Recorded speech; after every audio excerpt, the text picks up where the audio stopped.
sesuatu pujian yang luar biasa saat hari ini. Engkau Tuhan yang setia. Karena kita bersyukur bahwa Tuhan sudah setia menjaga kehidupan kita hari demi hari. Puji Tuhan. Engkau Tuhan yang setia. Waktu-Mu selalu yang terbaik. Engkau Tuhan sandaranku,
penyembahan kami, bahwa kami yakin Engkau-lah satu-satunya Allah kami, penyembuh Tuhan, penyedia Tuhan. Kami yakin percaya Engkau hadir di tengah-tengah kami, baik di rumah siswa yang saat ini sedang mengikuti streaming ini Tuhan, ataupun juga di sekolah Kristen Terang Bangsa. Kami yakin percaya Tuhan beserta dengan kami. Kami mau Tuhan saat ini Engkau buka hati kami siap mendengarkan firman-Mu, urapi hamba-Mu yang akan menyampaikan firman. Kami yakin percaya bahwa kami mendapatkan sesuatu yang dahsyat yang dari Tuhan. Kami yakin dan percaya Tuhan bahwa berkat-Mu senantiasa melimpah buat setiap kami. Terima kasih Tuhan, setiap hati yang yakin dan percaya mendapatkan sesuatu dari firman Tuhan yang akan dibagikan pagi hari ini, sama-sama katakan dengan saya, amin. Haleluya.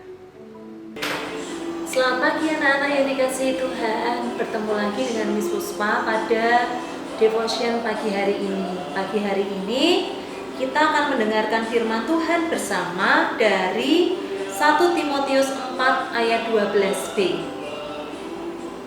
Nah, silakan kamu buka Alkitabmu dari 1 Timotius 4 ayat 12b. Kita baca bersama-sama ya, kamu dari rumah, Miss Puspa dari sini. Jadilah teladan bagi orang-orang percaya dalam perkataanmu, dalam tingkah lakumu, dalam kasihmu, dalam kesetiaanmu, dan dalam kesucianmu. Firman Tuhan pagi hari ini itu sesuai dengan ayat hafalan untuk kalian. Ya, jadi Miss Puspa beri judul firman Tuhan pagi hari ini adalah jadilah teladan. Nah, teladan dalam kamus Besar Bahasa Indonesia dapat diartikan sebagai sesuatu yang dapat ditiru atau baik untuk dicontoh, baik perbuatan, tingkah laku, sifat, dan sebagainya. Teladan utama yang dapat kita contoh adalah Yesus. Yesus percaya bahwa dalam hidup kalian sebagai anak-anak Tuhan, pasti kalian juga punya role model yang bisa kalian jadikan teladan. Miss Puspa juga punya role model atau yang Miss Puspa jadikan teladan dalam hidup Miss Puspa, yaitu kedua orang tua Miss Puspa. Teladan apa saja yang sudah mereka berikan dalam hidup Miss Puspa? Beberapa hal, yaitu yang pertama adalah teladan dalam perkataan. Kita harus senantiasa menjaga ucapan dan perkataan kita, baik lisan maupun tulisan, baik secara langsung maupun secara tidak langsung. Jangan ada perkataan kotor, jangan ada umpatan, makian, kebencian, hinaan, kutuk, menghakimi, dan perkataan negatif lainnya. Namun, kita sebagai anak-anak Tuhan, kita harus mengucapkan atau menuliskan perkataan yang menguatkan, menghibur, membangun semangat, dan menghargai orang lain. Teladan yang kedua adalah teladan dalam tingkah laku. Kalau teladan dalam tingkah laku, kalian pasti tahu, ya, salah satunya adalah penuh kasih, mengampuni, tidak mendendam, rendah hati, tidak egois, selalu penuh sukacita, selalu menyapa orang lain dengan ramah, dan tidak merampas hak orang lain. Itu beberapa contoh saja. Kemudian teladan dalam kasih. Apa itu teladan dalam kasih? Yaitu dalam hidup kita harus memperlihatkan buah-buah kasih. Contohnya murah hati, tidak cemburu, tidak sombong, sopan, tidak mencari keuntungan sendiri, tidak pemarah, tidak pendendam, bersukacita karena kebenaran, menutupi keburukan, percaya, dan sabar dalam menanggung segala sesuatu. Teladan yang keempat adalah teladan dalam kesetiaan. Apa itu teladan dalam kesetiaan? Sebagai anak-anak Tuhan, kita harus selalu setia, tidak mengkhianati orang yang mempercayai kita, bisa dipercaya dan bisa diandalkan. Selain itu, tekun dalam melakukan sesuatu dan menjalankan tugas yang dipercayakan dan setia dalam melayani Tuhan. Itu adalah teladan kesetiaan. Teladan yang kelima adalah teladan kesucian. Artinya sebagai anak-anak Tuhan kita wajib menjaga kesucian diri kita.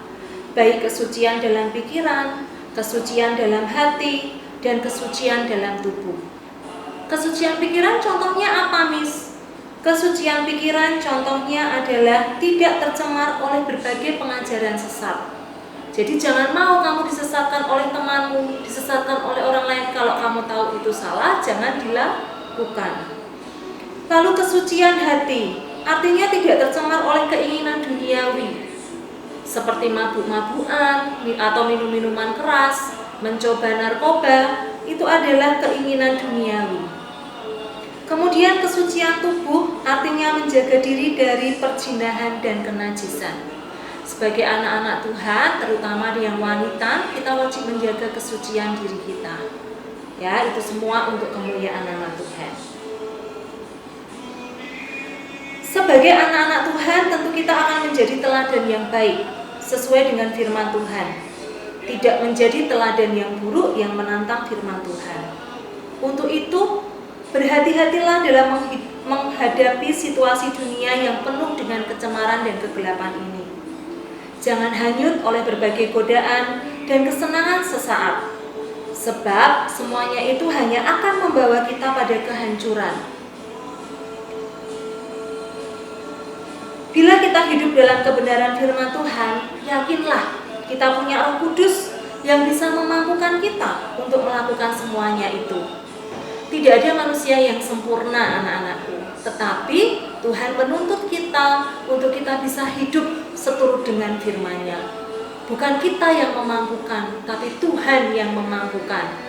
Roh Kudus yang akan memampukan kita untuk kita dapat menjadi teladan bagi orang lain. Tugas kita adalah melakukan bagian kita, yaitu tadi teladan dalam kesetiaan, teladan dalam perkataan, teladan dalam perbuatan, teladan dalam kasih, dan teladan dalam tingkah laku.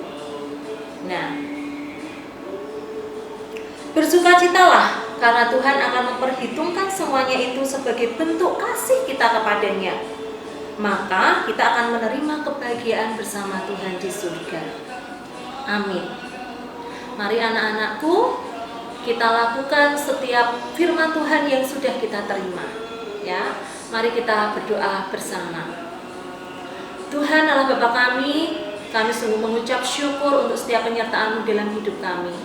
Tuhan, kami sudah mendengar akan firman-Mu mengenai keteladanan. Tuhan, kami tahu bahwa kami ini manusia yang lemah, tetapi kami tidak mau menyerah atas kelemahan kami. Kami percaya kami punya Allah yang dahsyat. Kami punya Roh Kudus yang selalu membimbing dan menyertai kami dalam setiap perkataan dan perbuatan kami. Jadikan kami teladan Tuhan dimanapun kami berada, sehingga hidup kami terus bertumbuh, berbuah hanya di dalam Engkau. Kami percaya Tuhan bahwa melalui hidup kami setiap orang melihat bahwa ada Engkau bersama-sama dengan kami. Kalau saat ini Tuhan kami masih sering melakukan hal-hal yang tidak seturut dengan kehendak-Mu, Tuhan sendiri yang mengampuni kami. Tuhan sendiri yang terus membimbing kami, Tuhan, untuk kami melakukan setiap firman yang Kau kehendaki dalam hidup kami. Terima kasih Tuhan Yesus, terima kasih. Tuhan, kalau saat ini kami akan mengawali kegiatan belajar mengajar, Tuhan sendiri yang berkati setiap anak-anak ini. Berikan mereka hikmat, berikan mereka kecerdasan di atas rata-rata sehingga mereka dapat menangkap materi dengan baik. Berikan mereka ketekunan, berikan mereka kerajinan dalam menyelesaikan setiap tugas-tugas yang ada. Terima kasih Tuhan, terima kasih. Kami juga tak lupa berdoa untuk kedua orang tua mereka. Kiranya berkat Tuhan, damai sejahtera Tuhan, sukacita yang dari Tuhan senantiasa melimpah atas kedua orang tua anak-anak ini. Dan setiap usaha yang mereka lakukan, kami percaya Tuhan sendiri yang memberkatinya dan tidak ada yang sia-sia. Berkat-Mu terus mengalir Tuhan atas keluarga anak-anak ini. Terima kasih Tuhan Yesus, terima kasih. Kami serahkan seluruh hidup kami, masa depan kami, hanya di dalam nama Tuhan Yesus. Kami sudah berdoa dan mengucap syukur. Amin.